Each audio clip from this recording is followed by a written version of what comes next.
Good morning, this is Wayne Farrell, and this is 21 Park Chronicles.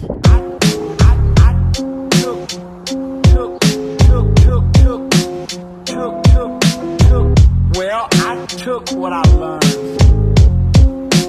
the ingenuity, the class, the charisma, the steps, the movement, the hesitation, the wait, to be curious, very curious, to create an atmosphere.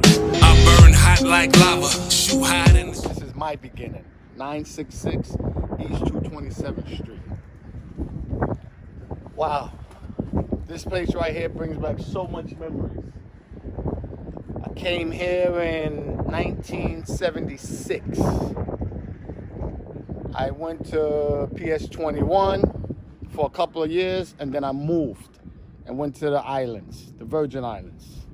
So I was gone for 5 or 6 years, and I came back in the 80s.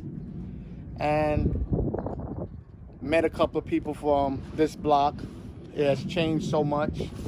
We never had a church that's over here. It used to be buildings and stuff like that. We also used to play football before we was able to go anywhere near 21 Park. We used to play football from pole to pole with cars and everything. And that was basically all of this was different, regular houses. And my typical day would wake up in the morning, look out this window. This used to be my room. I can see all the way down the block and see if any kids was out, so we can figure out what we was gonna do for that day. And then we would just get up. I don't know if we washed our face or anything, but we got up, grabbed whatever we had, and we headed this way towards Bronxwood Avenue. Like I said, this used to be a friend of mine. His name was Juan. I think he moved away. He used to play ball. We used to have a little court here. We used to play here a little while because we wasn't old enough to go to the park yet. When we graduated, we started to walk in this direction towards Bronxwood Avenue. Typical day for us would be walk this way, pick up Juan. You pick up a couple of other people who really wasn't from 21, but they was just from the block and they wanted to play ball. And we would just walk in this direction. This is Cuff's house. This is Graham's house. This was called the group home. Everybody stopped here. We used to sit on the stairs, make a mess, whatever. We also had a court back here in the backyard. The trees used to have a wire that went across, and we had a net there. We used to call this backyard boogie. We would play here for hours. King of the court, whatever. But this was our stomping grounds before we was able to go to 21 Park and hone our skills like everybody else did. Look at this. This was never here when we was kids. There used to be 2 courts here that we used to play on. It was levels to this game of basketball that I learned as we left 227th Street. The first court over here was for the scrubs. The scrubs of 3 men. They used to play on that court. The better scrubs played on this court, which was me, Cup, Butch, Kevin Paisley, a gentleman that used to be in here that thought he was a superstar. I forgot his name. But he played out here with us. And this is where we learned the game of basketball, honing our skills to get better so we can move on to the bigger courts. 21 Park was of ages. It was probably a 2-year difference between our groups of players. So as I talk about 21, you're gonna notice that my group was probably in the middle group of the older boys and the younger guys, okay? On the other side, we used to play baseball, wiffle ball. We used to stuff plastic bats with paper and play wiffle ball and hit it over the fence. We didn't have nothing else to do but stay in this park. This was like our home. This was like our first father, besides the one you had at home. It was like a spirit over here that kept all of us together and out of trouble. This park right here, 21 Park. As we walk down the street, we have the handball court. We never played over here too much, but we would go in there and play dodgeball or something like that. But it wasn't nothing we really did on this side, you know?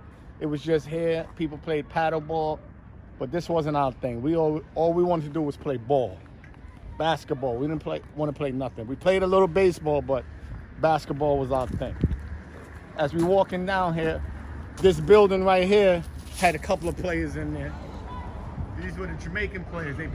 They used to come from that building to come across the street to play in this park with us. We had a gentleman over here that was older than us, Troy Tate, I think his name was.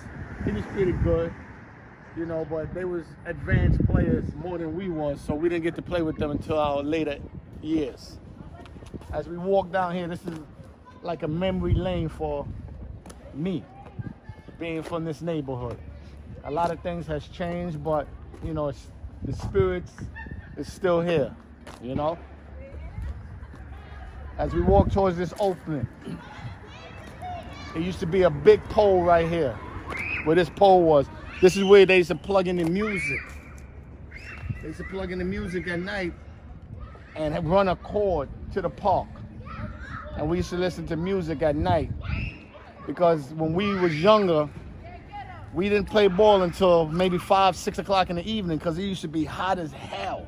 You play early in the morning, you stay home, and you just chill out until the sun went down or people got off work, and then we would come in here to this park to play ball. 21 Park. This is the 225th Street side. We usually didn't come in on this side, you know. We came in 226th Street side. But majority of us went to this school, 21. This was our school. This was 21 Elementary. Growing up, there used to be a pizza shop down there. We used to get our pizza. They had like a sneaker store. Say hello to the mail lady. She used to deliver our mail when we was younger. And the train station, that's when they had the Y tokens. We never had those because we used to hop the train. We didn't give a shit about paying back then.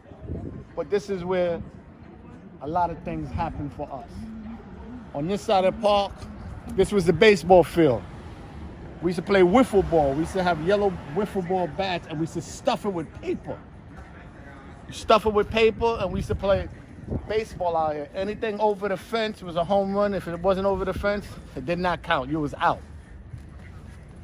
That was on our spare days when we didn't have nothing to do. Then we would come in this park after getting a pizza from down there. We would come in through this way. 225th Street side, like as I said.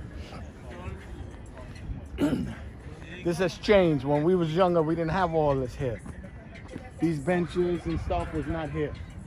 We used to have just regular swings. The swings was a little bit farther down. And this is what this was the bathrooms. On the other side, summertime, we used to be out here. There used to be a gentleman named Mr. W. He's one of the first guys that taught me how to play chess. To this day, I'm pretty good at chess. If you're ready, you just step up. Just give me a call. We can set up the board anytime. Over here was swings and everything. But this section right here, boy, this was our best section growing up as a kid. Before we started even playing basketball, we would play manhunt or jumping from the swings, jumping from jungle gym onto the fence.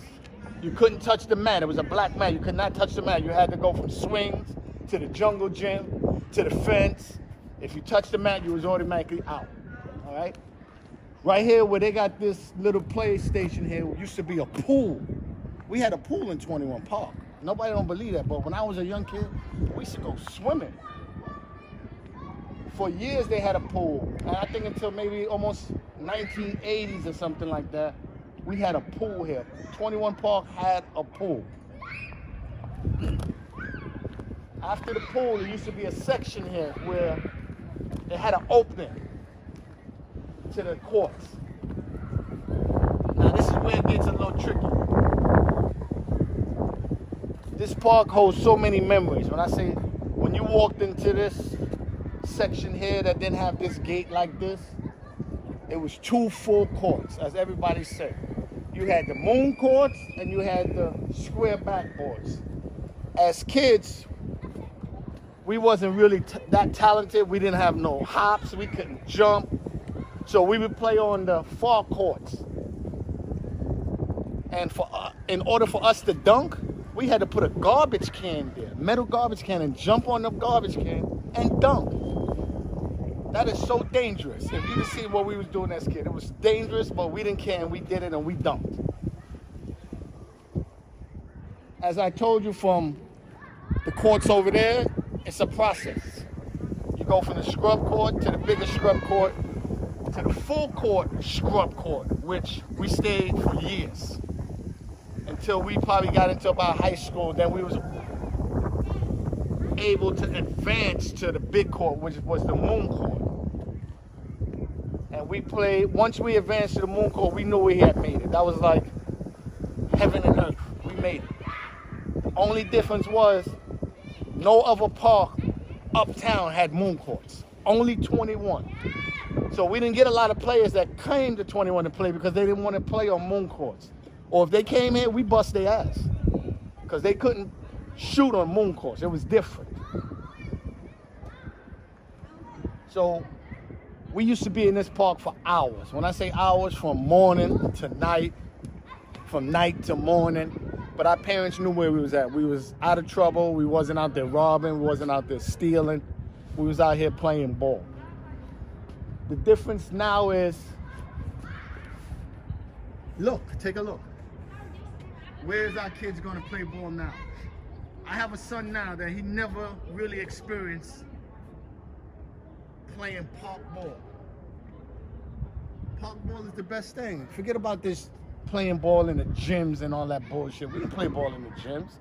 They say it's better for your knees, your ankle. I'm still walking. My knees is all right. My ankles is all right.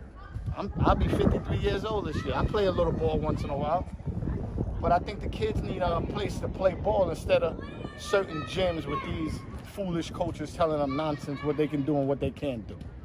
This is what you can do. You can come to the park and play ball at your own risk and get your skills better. Before we even came out here, it's a lot of things. Like you see, I'm going back and forth because the thoughts and the memories is in and out of what we did, you know, growing up as a kid. But being from 21, you had to play ball in the gym. I had to go play ball with Mr. W, the same gentleman I was talking about that taught us chess. He's the one who used to open the gym in the evening times for us to play ball when it was winter time out here. And we used to play ball in there from 5 to 7, and then we would come outside because it had lights out here and play ball out here, freeze it. We used to cut the gloves and have the fingertips out in order to play ball. Kids don't know nothing about that. They only know about playing ball in a gym. When Mr. W finished here, Big Jeff from Gun Hill Road took over and started to show us a lot of things about basketball, you know, and where it can carry us or where it can take you. We learned things of that nature. You know, but it's amazing. I haven't been in this park for 15 years, just standing here and looking around it and all the memories. All the way at the end, I'm gonna tell y'all a couple of jokes. All the way at the end, where they got the little jungle gym down there, in the wintertime, it used to snow and rain. And that whole thing used to be ice. And us as being kids, we would have a game. If you could make it from one side of the court to the other without falling, you was like the king. But the trick was, we would stand on the sideline and we would have book bags. And you had to try to run across without us hitting your leg with the book bag. Some people made it, some people didn't. But those are some dumb things that we did as kids. But at the end of the day, we didn't bother nobody. It was just us and 21 Park. Also, over here, we used to play football. Snow with 20 below boots on. Tackle football. Nobody got hurt. Nobody got hurt. It kept us off the street. Like I say, I think this park, it was my daddy, the big daddy, because it had a spell over all the kids that came from here. Majority of the kids that came from 21 Park was not in jail. They wasn't robbing, they wasn't stealing, but they came out to be something of a good person or do good deeds for the community. Anybody that's from 21 Park, you would walk up this street and we'd be playing ball and we would have crowds doing this, watching for hours, us running up and down the court. They never came in the park, but they watched us. And then they would just go on their merry way. But they stopped here. This was their famous park, what they did. They put their hands on the gate and held on and watched us play basketball for hours. Like they got a track. We was playing hopscotch. Who the fuck played hopscotch? The only thing we might have played down there was Skelsies. They got a Skelsy court down there. We had one over there. They got something over here. I think that shit is bingo or something. Who the fuck playing that? I ain't playing that shit. Another story about this park. As we got older, if you come out here on a Sunday, 8 o'clock in the morning, there's about 50 Mexicans out here, black and white with shoes, running 10 on 10 full court. 20 people on the court playing full court. I thought basketball was 5 on 5. But this court right here had the Mexicans stayed there. They never played on our court. They stayed on this court after we graduated. But there used to be like 20 Mexicans on this court, looking like penguins. White shirt, black pants, and black Felipe Toto shoes on. They was getting it in. They didn't bother nobody. They had their flowers over here. They used to sell flowers and had beer. But they played ball too. I know a couple of good Mexicans too. Don't get it messed up. If you're from 21 Park, you know about Gene's Deli. Ham and cheese sandwiches, the big 50-cent Mountain Dews that everyone shared. This was love. The only thing is, as we got older, we started to get our little bit of money. So we didn't have to share as much. Like me, Cup, Butch, we shared a lot of Sundew juices. Then Butcher used to get cheap and go buy some Coco Rico shit because he know none of us liked it. So he didn't have to share with us, but that's all right. So we used to do, what we used to do is that we would dump that shit out. So you thirsty, and we're gonna drink our Sundew juice. It's more for me and Cup. That's something that when he hear this, he gonna know what we talk about. So I know he's laughing right now. But this was a staple of our community here, Gene's Deli. Wow, back in 21 Park, memories, memories, memories. I'm gonna tell you a couple of jokes about people that came from 21 Park. We had, like I said, I think 227th Street had the best ballers, pound for pound. We're gonna debate that till the end, but I think all the best ballers came from 227th Street, the strip itself, not just the block. It's 227th Street. We had one guy on 227th Street that I played high school basketball with. His name is Shawnee, AKA Drama. He was one of the most talented basketball players out of all of us. But when you played with Shawnee, he would not pass the ball. But he was so suave with how he approached the game, where he would come down 3 or 4 times, shoot every time, and you would go to him and be like, yo, Shawnee, yo, I was open. So he'd be like, yo, I got you next time. Don't worry about it. I got you. I seen you. You might get a timeout. You come out of the timeout. He shoot another 2 or 3 times. You go to him. You say, yo, I got you. He'd be like, yo, just move up a little bit because you're too far in the corner. You move up a little bit. He come down. He shoot again. Halftime, you know, you go to him like, yo, Drama, yo, I've been open a couple times. He'd be like, yo, I can't see on the right side of the court. Just go on the left side, you know? Go on the left side. He won't pass you the ball. He'll score. So at the end of the game, you're not mad because he's telling you where he wants you to go. The moral of the story is he's getting you in a position where he can have an open court so he can shoot. Your job was to get out of his way because he was not passing. At the end of the game, this nigga will have 40. You look in the box score and you got 4 points. You touched the ball 3 times. And this nigga was happy and sad. But the funny thing is we was never mad. So we just dealt with it till we got to the age where we was like, fuck it, we're not putting Shawnee down because he never passes the ball. But he was a great talent, probably the best out of all of us, scoring-wise, but he would not pass the ball. We had a situation one day in this park where I think Arnold, a.k.a. Cup, talked about Butchie getting hit in the head with a battery. He missed a lot of key points about that battery that night. Reynard was outside the park, maybe at this entrance over here. We was on the full court, the scrub side. That means the metal backboard. So I'm saying that's about 200 yards. What we was doing to Reynard, we was like jumping, saying, there go the monkey, there go the monkey. He stopped, he had a radio, a big radio. He stopped and took the batteries out. And he threw the first battery. And we was standing there because it was dark. We didn't know what he threw until you heard it go psh. So when we looked down, Cup said, oh shit, he's throwing batteries.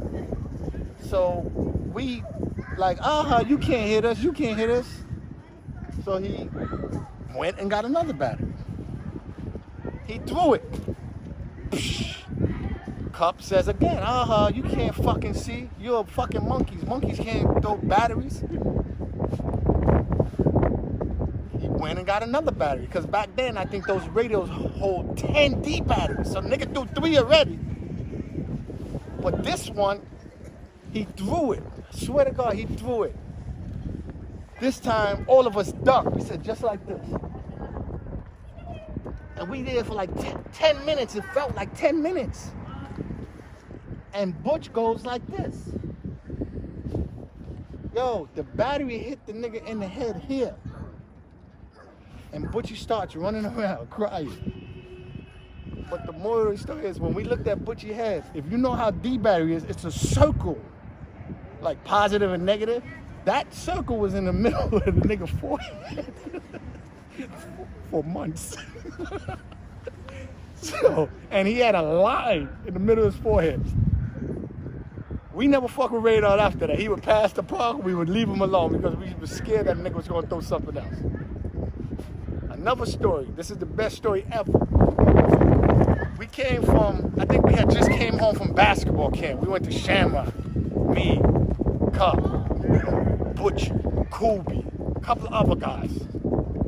We came home, we ran through this gate. Everybody's running to the courts. I don't know why. Tucson came from this area. Tucson, Nixon, Span came from this area and ran with us. The courts was this way, like we said, but it was moon courts. Tucson ran and jumped and grabbed the rim and his body took him backwards. Tucson fell and broke his elbow. Boom. He got up, his elbow was over here, and everybody started running for no reason. So niggas like, what happened? Then we see Tucson running in a circle with his elbow up here. A guy named Cyril helps him out and takes him to the hospital. How bad we was, we didn't even go to the hospital with Tucson. We continued to play ball. 2 hours later, we see Tucson come back with a big ass cast, happy though. And we like, damn, as you think of it, we didn't really care about anybody getting hurt. We just cared about playing basketball. The story, I have relentless stories of this park right here. But I'm indebted to this park for the rest of my life. But this is what it has come to. And I guess this is what we're gonna have to deal with until we die. I guess when we go to heaven, we'll have a 21 park up in heaven. I'm out. I'm not judging if you're a sinner or a saint. Sometime life calls to shoot it in the paint. If you a scorer, if you ain't. Sometime life calls to shoot it in the paint. Off the glass, straight bang. Jab step, hit him with the fake. Yeah, I'm like shoot it in the paint. What's going on, man? YG in the building, man. You already know. Kubi TV. Kubi TV. We here. Big homie right here, yo. Show him love. You heard me? All right, blessings, bro. Blessings. Show him love. Here, 225, 226. Kubi TV. Subscribe. TV.